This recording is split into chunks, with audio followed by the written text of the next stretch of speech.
Everyone. We are here with our friend Lisa Serby. She's an occupational therapist and she's been in practice for 27 years. 8 years she's been in her private practice called OT Arts on State Street, and she also has experience working at the school district. So we're so excited to collaborate with her on this and share information for all of our families. And my name's Julie. I'm the Right Care language speech pathologist, and we have Summer and Alexa. They're both from Right Care speech pathologists as well. So take it over, Lisa. All right, thank you so much, Julie, for introducing me, and I appreciate being invited. Thank you so much, Julie, Summer, and Alexa, for inviting me to speak. Whoa, my son's coming in. Sorry about that. I'm going to share some slides.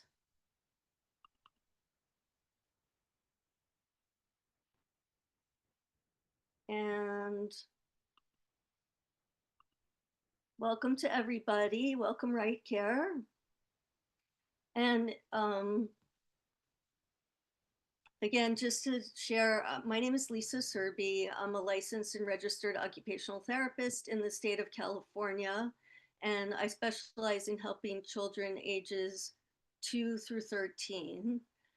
I have over 27 years of experience as a pediatric occupational therapist, and I live in the area. And I've been serving Santa Barbara's children and families for over 21 years now. I just realized I can't see the chat, so all I can see right now are the slides. So just, I guess if you want to say anything, just unmute and go ahead. I'll watch the chat for you too if things come up. Okay, thank you.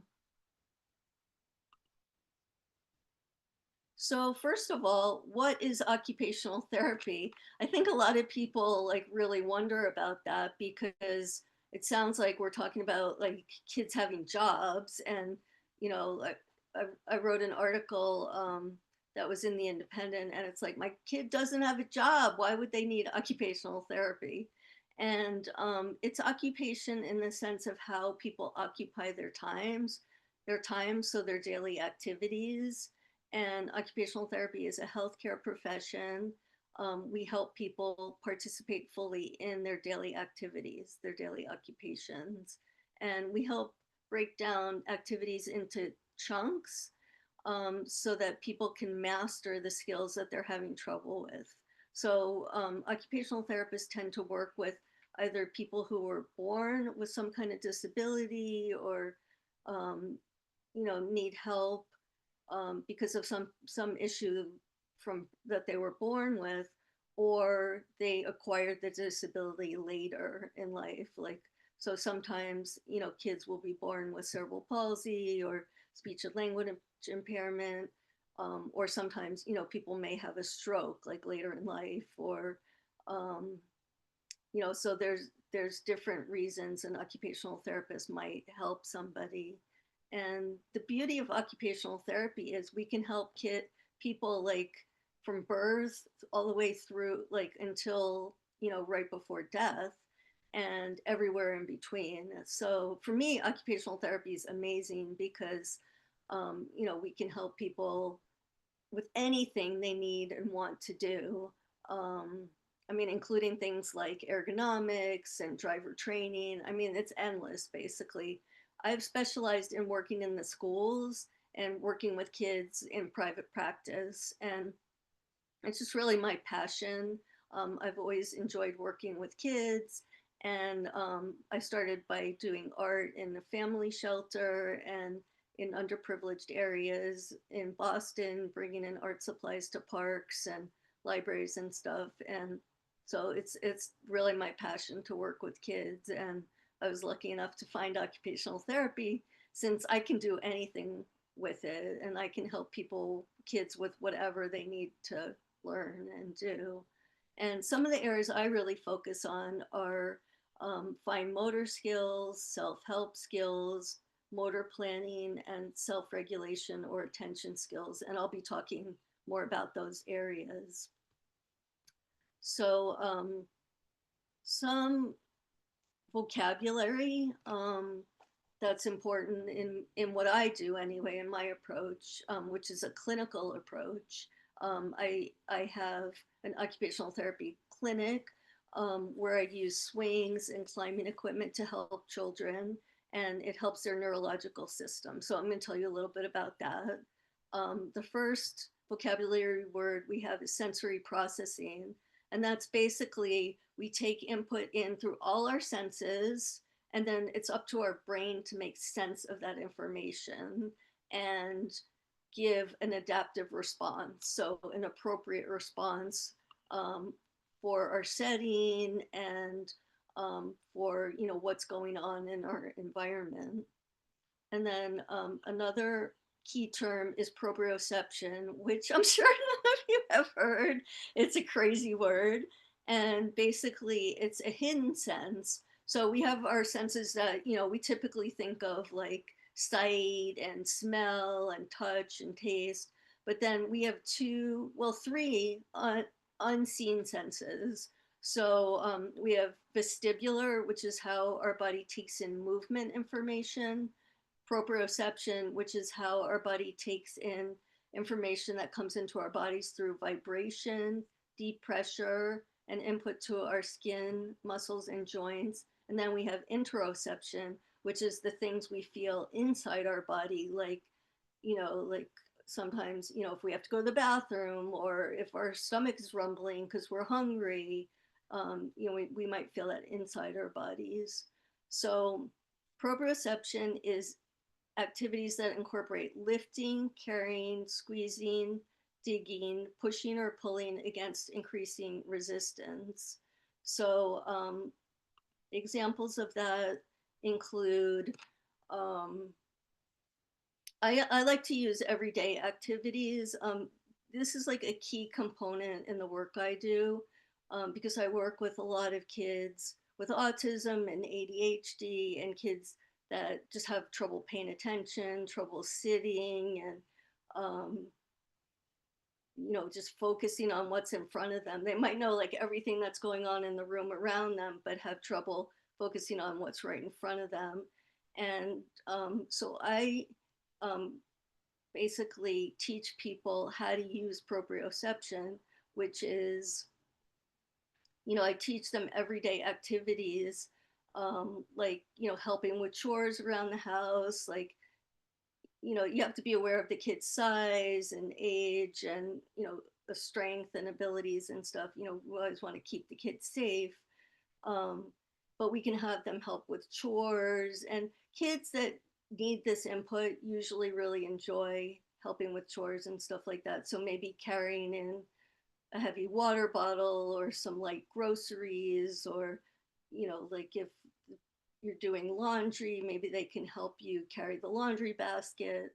So any kind of, I consider it like our body is working against some kind of pressure. Like we could be pushing like against a parent or a friend, or we could be climbing a climbing structure, anything that gets the organs, the in each joint in our body, we have what's called Golgi tendon organs. And when they get activated through joint compression, it sends a calming or alerting message to the brain. So proprioception is something that can help people become more calm or more alert, depending on their needs, and helps people get to the just right place to learn and pay attention, and being able to function at their best throughout their day. So those are a couple of terms that are important in what I do.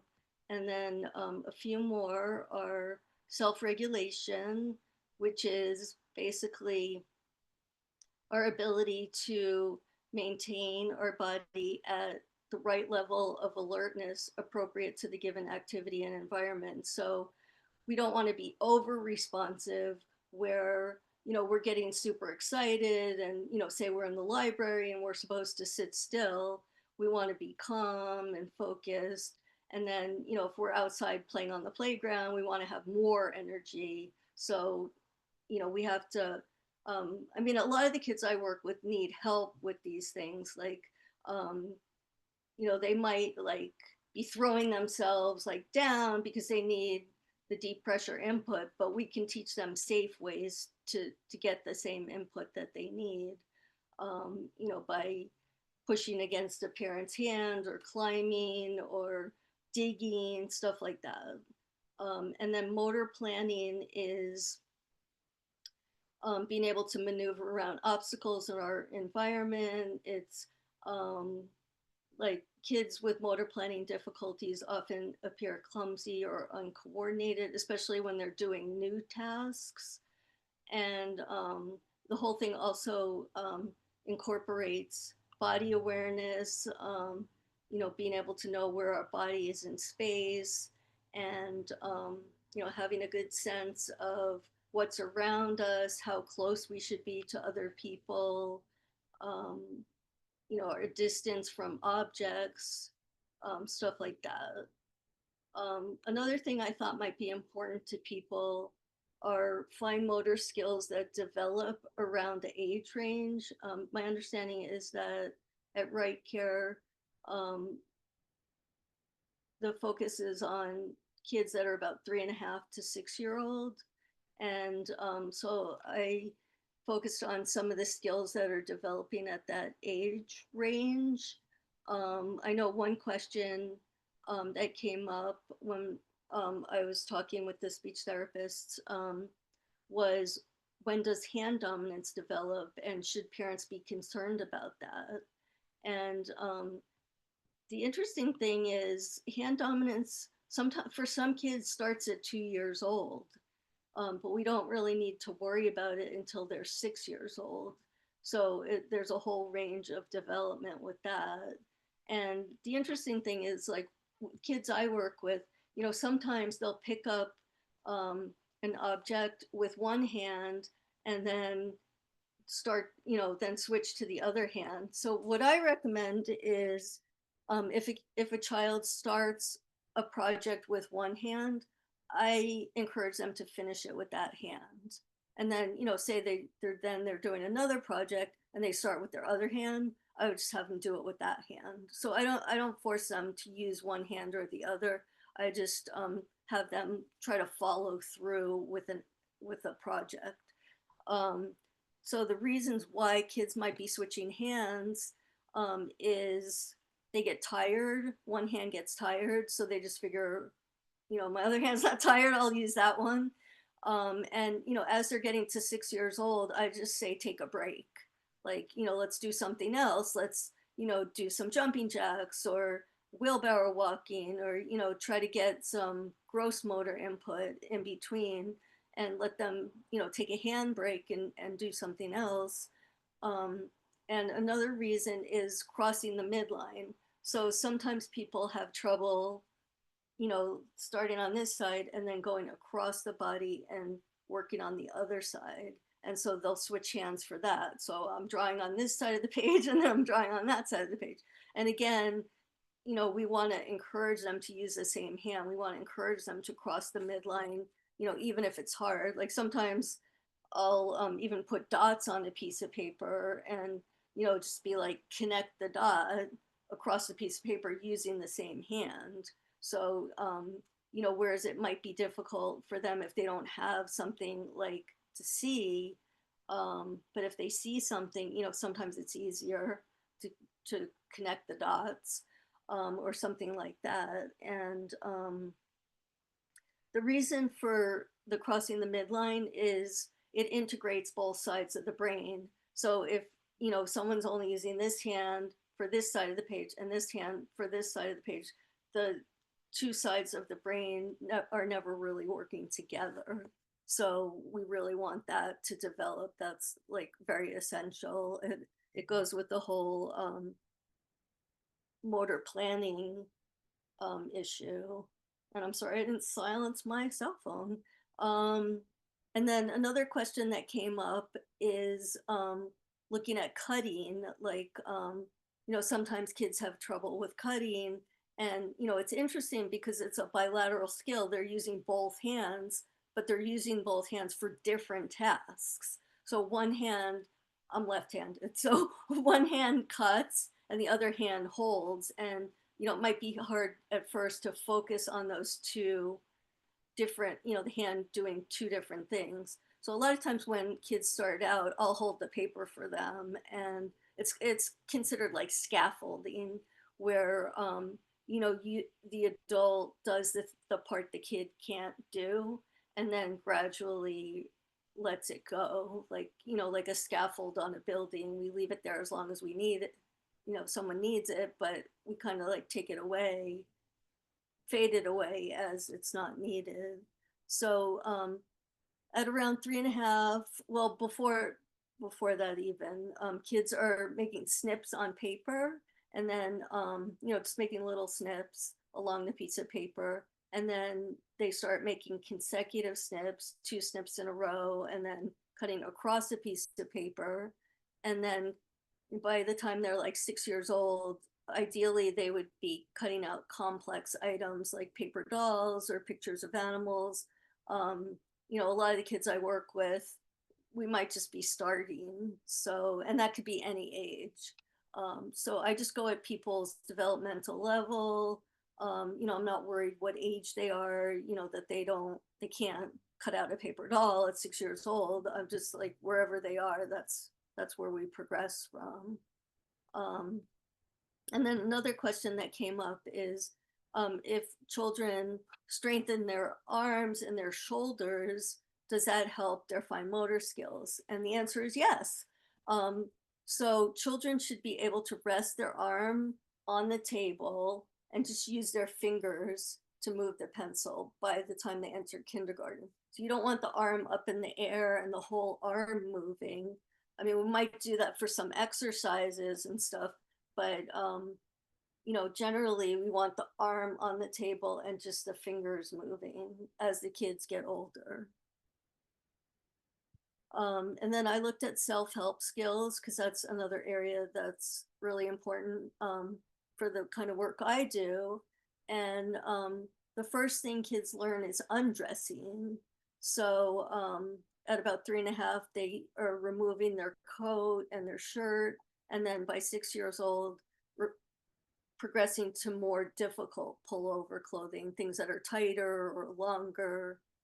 For dressing, 3.5 years old, kids are starting to put on their shoes. They may be on the wrong feet, and then they progress to dressing themselves, including putting on all their clothes correctly and fastening all the fasteners. And then in terms of fastening, kids would start, around 3.5 years old, being able to snap the front snaps on a garment, and then progress to being able to put on a jacket that has a zipper that comes apart, and a separating zipper, and then being able to I had to learn these terms, put the pin in the box and then pull up on the zipper and zip it, and then also progressing to tying their shoes. So one thing I want to focus on are some of our local parks. It's real important, especially, I mean, it's gorgeous out right now, to get outside. It's important for kids to get outside and not be, focusing on electronics and video games and TV and stuff like that. I mean, we have really gorgeous parks here and beaches, and opportunities for hiking and all kinds of stuff. One park that I've been meaning to get out to see is the East Side Neighborhood Park. Um, there's apparently just an incredible diversity. They redid the park, and it's got like a lot of interesting things, and I think it's got an obstacle course, and it's one I've been wanting to check out. And then a couple playgrounds that are coming soon. One is Gwendolyn's Playground, which is going to be across from the zoo. And then there's going to be a universal playground at Stowe Grove Park. And I mean, these links are not going to help you at the moment, but I did look up, some links, and I'm just really excited that we're gonna have new opportunities in town for all kids to play together. Um, there's going to be, I think, a swing at one of these where parents and kids can go on together, and kids can with in wheelchairs can go on, and it's really exciting to have different opportunities, and definitely for kids of all abilities to be able to play together. So that's super exciting. And then I wrote some articles that I wanted to tell you about. Um, so one is on back to school strategies for neurodivergent students. And I wrote that right after kids were going back to school after COVID. And I mean, it was super interesting because a lot of our kids just needed extra help. They weren't used to sitting and paying attention and following rules, and um, I mean, it was like a real learning curve to get kids back in school again. And then I wrote an article on 3 different approaches to pediatric occupational therapy.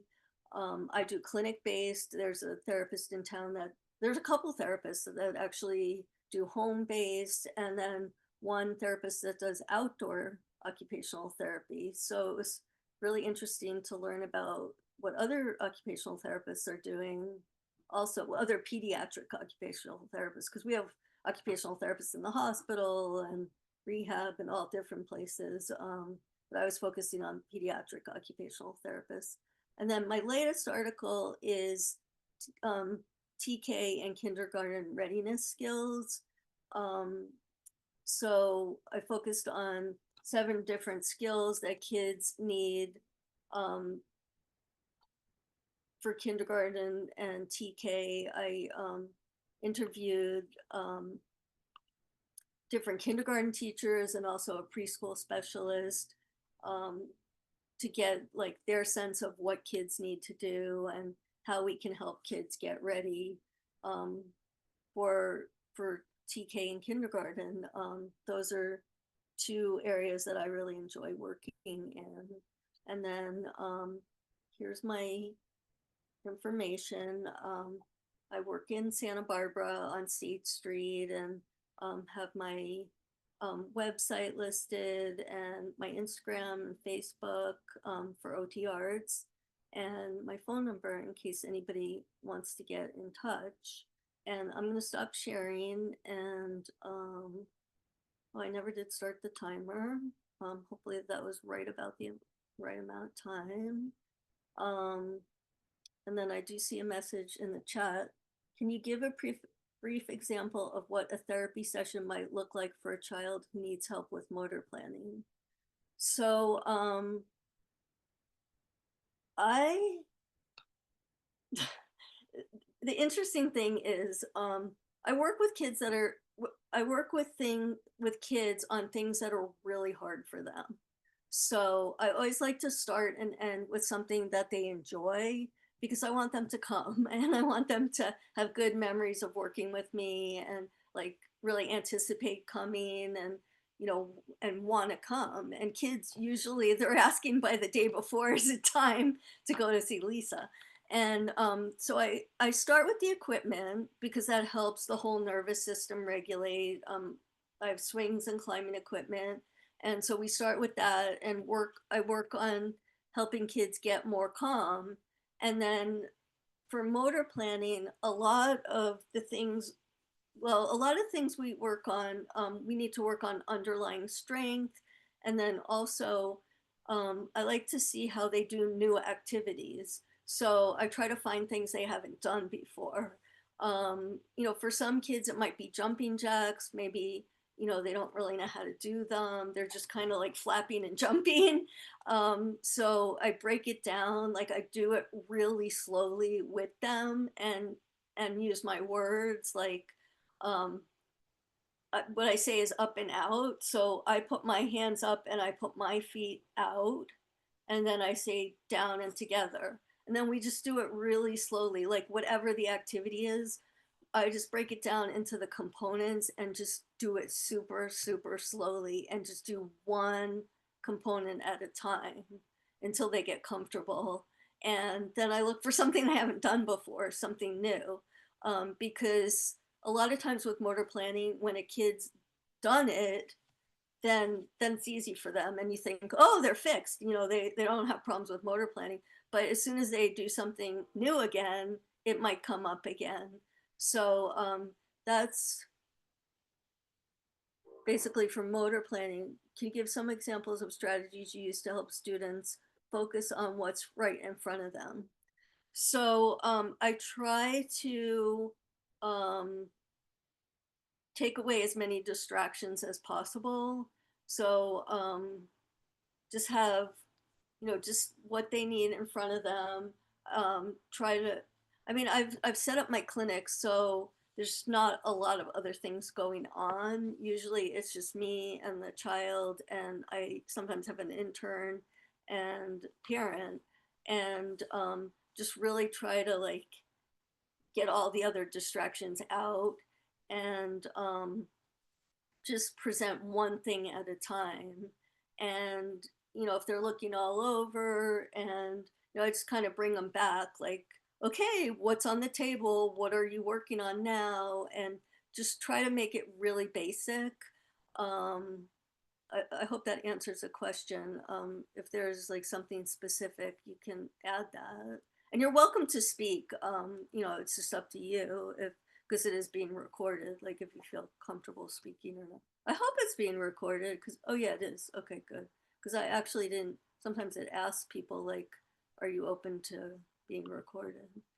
Um, so are there Lisa, maybe if you could talk about, I don't want to say red flags, but just things that you see in children that you're like, oh, that child would really benefit from coming to see me. Like, is it falling down or can't sit still, or what are the things that you see characteristically? So, a lot of the kids I work with, like, cannot sit still. Like, it's impossible. Like, they don't sit still for meals, they don't sit still for anything.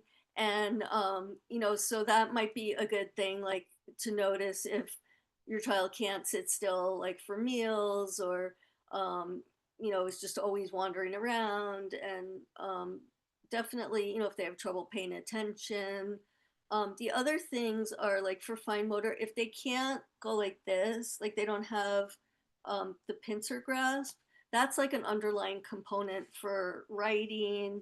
So you want to see like, can they pick up Cheerios, like, that kind of thing like this. So if you hand them like one little small thing, like are they going like that? Sorry, let's show that again.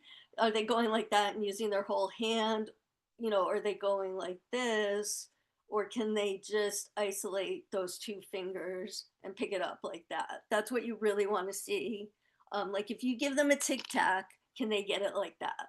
So that's kind of my test, the tic tac test. And then I work a lot with the self-help skills. So like, if a child is scooping food and it's like everywhere and they can't get it to their mouth, I mean, that could be a red flag. Um, you know, let's see what else.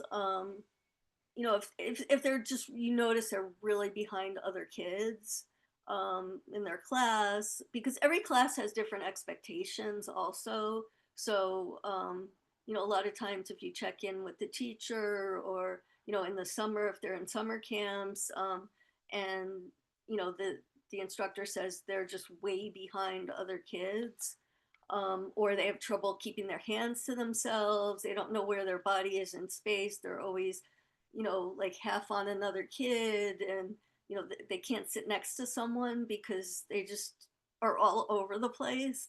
I think those are some of the red flags. That's great. And then I had another question this week from a parent, and their child was starting to develop just some sensory things around clothing that they didn't have before. That was a new thing, and they were actually wanting their clothing to be tighter rather than looser. Oh, that's interesting. Yeah. So that has to do with proprioception. The deep pressure is much more tolerable to people. So giving someone a firm hug versus like a light squishy hug. So firm touch. And I mean, a lot of times if the clothing is too loose, it could be brushing against the skin, and that can be very aversive to people. So the firmer clothing will provide more of a deep pressure to the body, and that's much more calming to the body. So like a tickly touch, with a feather or something like that, it can be very, very difficult for people to tolerate. Whereas, if you hold someone firmly, it's much more tolerable. So that could be one reason.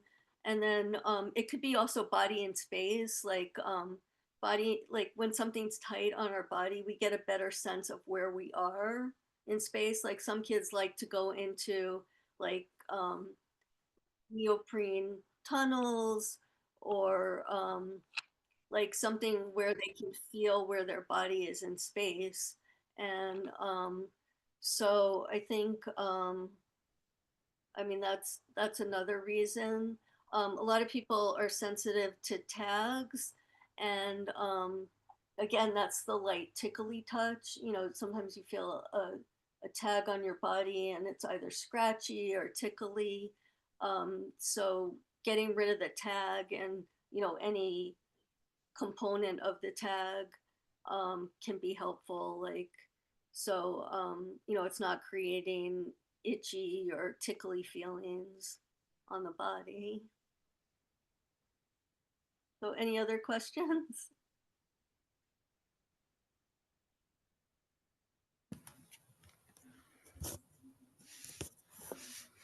I always have so many questions for the OT. Okay, ask away. I know. I just am.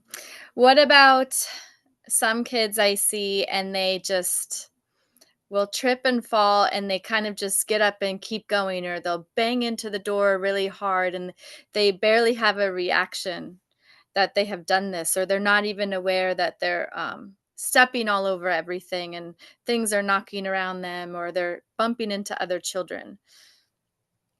Yeah, That's so that's the whole body awareness thing. And all um, in the motor planning area, right? well, and some of it has to do with sensory processing, like they're just not getting the cues in the environment. And I mean, some kids seek out like bumping and crashing and stuff because they're looking for the deep pressure input. But some kids are just so unaware of, like, they might be stepping on a toy, and they're just, they don't really feel the input in their body.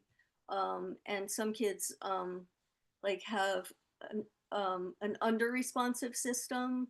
So like it's like almost like they have to get like such a firm impact to feel anything. So, in that case, we have to look out for them. We have to, help them be safe, and because they might not notice, like, if there's something dangerous on the floor. Um, like say there's a rake and the top, the teeth are sticking up, they might not notice something like that. So the adults in the environment would have to look around and teach the kids, like, what to look for, because it might not come naturally.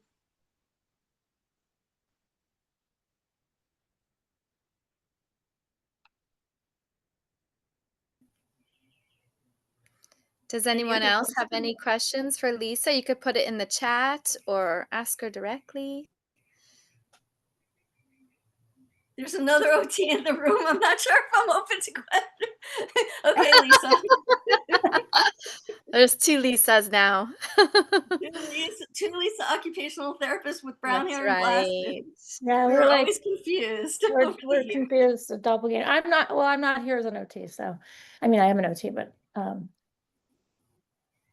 you have a question? No, just wanted to say hi. Oh, okay. Hi. Yeah, this is Lisa, and she works for SELPA, and she is an AAC specialist. So that's another area. And if And people don't know what Okay, well, AAC is, assistive communication. assistive, well, AT specialist, AAC specialist. Um, but that's a topic for the next time, another time. Okay. Well, just tell yes, you're people what invited, it stands Lisa. for if they don't know. Yeah. What can you tell people what it stands for in case they don't know? Assistive technology specialist, and then a augmentative alternative communication Oh, okay. specialist. Thank you. So, Thank you. occupational therapists are assistive technology. We do assistive technology. This is just sort of a more, it goes into speech therapy parts because of the AAC systems as well. So kind of Awesome. bridges bridges OT and SLP, I guess, in the case of AAC. Cool. Occupational therapy and speech and language pathology. For Mhm. people who don't know the the SLP and OT stuff. Um, any other questions? It's fun to have some parents here. Happy to answer any It questions. is great. It is great, and we always wish that we could have an OT on staff at Right Care, but our center, is just not set up for that, our foundation isn't, so we collaborate with people like the 2 Lisas here. Yeah, Lisa Serby, are you still in the same office space, the same Yep, space? Okay, good. yep. 1900 State Street, Suite Okay. K. And Do yeah, you it's a have room for clients this summer? I do. It's a wonderful space I have. I follow AIR's sensory integration, which is a form of sensory integration that was originated by an occupational therapist who was also a neuroscientist. And I'm totally set up to implement her work. I was trained by the people she trained because was no longer alive when I was training. So my clinic has all the requirements. It has 3 eye bolts in the ceiling. I can hang different swings. What I love about the swings are they go in different directions. So we have linear input, which goes back and forth like that. And then we have rotary input, which goes like that. And then we have orbital rotary, which goes like that while it's going like that. And it works on the semicircular canals in the inner ear, which all go in different directions, different planes. So it helps the brain in so many different ways. And it's really exciting kind of work. Every child is so different. It's beautiful. And every kid can be different every time I see them. So there's never a dull moment, and I'm just constantly learning and growing. And yeah, I mean, kids are so fun to work with, and they're such a challenge too. So it's just really beautiful.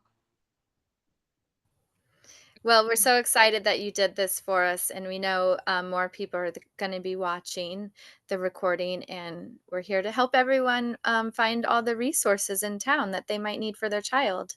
So thank you, Lisa and Lisa F, for joining in.